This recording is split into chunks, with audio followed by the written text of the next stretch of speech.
Hello' guys, এয়া চাওকচোন এজাক বৰষুণৰ ফলত আমাৰ কি অৱস্থা। গোটেইখন পানী সোমাই গ'ল।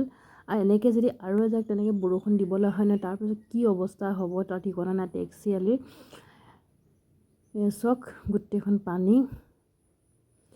অকল আমাৰ ঘৰ বুলি নহয়, টেক্সিআলিৰ চবৰে ঘৰে ঘৰে আজি এইটো অৱস্থা হৈছে।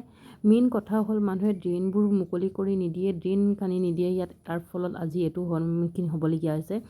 মেইন যোনটো বাইপাছ বনাইছে, বাইপাছত কোনো ধৰণৰ পানী যোৱাৰ কোনো ধৰণৰ ব্যৱস্থা কৰা নাই। আজি সেইটো ফলত আজি এই টেক্সিআলিৰ আজি এইটো গতি হৈ গৈছে অৱস্থা। তাকে চৰকাৰলৈ অনুৰোধ জনাইছোঁ যাতে যোনটো বাইপাছ বনাইছে, বাইপাছক চাওক অকণমান এই পানী যোৱাৰ প্ৰয়োজনটো ৰাখিবলৈ। নহ'লে যদি এনেকৈ থাকিবলৈ হয়, আমাৰ টেক্সিআলিৰ যিটো অৱস্থা, যিখিনি পানীৰ যি সমস্যা হৈছে, এজাক বৰষুণৰ ফলত আজি এনেকুৱা গতি হয়। আৰু তেনেকৈ দি থাকিলে আমাৰ আৰু অৱস্থা বেয়া হৈ যাব।